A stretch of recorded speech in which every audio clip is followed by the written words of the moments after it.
The American system, which developed from the 1810s through the 1830s, was a three-part economic plan to develop American industry, commerce, and agriculture. Kentucky Congressman Henry Clay designed the plan.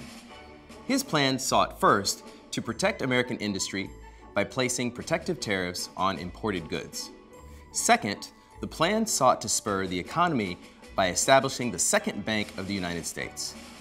Third, the plan called for federal monies to improve the country's transportation system, including roads, bridges, and canals, thereby giving farmers and manufacturers easier access to markets.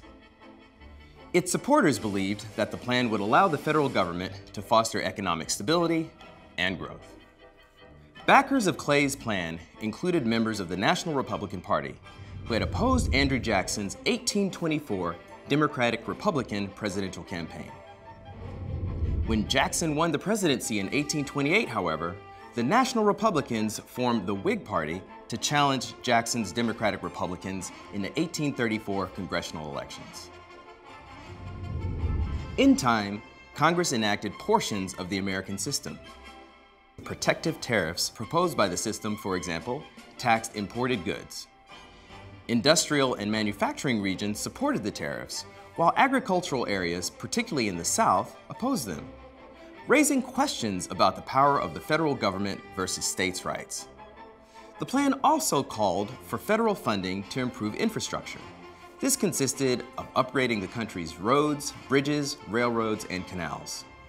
States' rights advocates opposed what they considered an unconstitutional exercise of power by the federal government. The 20-year charter of the controversial First Bank of the United States expired in 1811 when Jeffersonian Republicans blocked the effort to renew it. Yet, in 1816, the United States faced war debts and a slumping economy. And a range of leaders, including Henry Clay, financier John Jacob Astor, Treasury Secretary Alexander Dallas, and South Carolina Democrat-Republican John C. Calhoun, believed that a second bank could help manage the country's debts.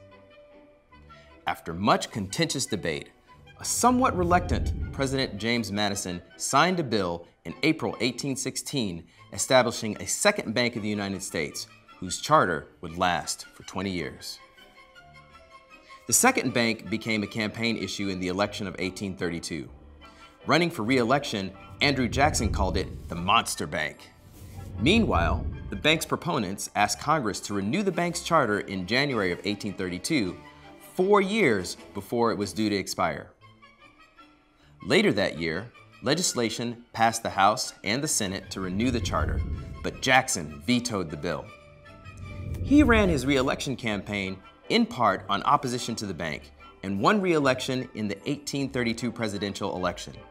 To Jackson's joy, the bank's charter expired in 1836, giving him victory in what has been called the Bank War.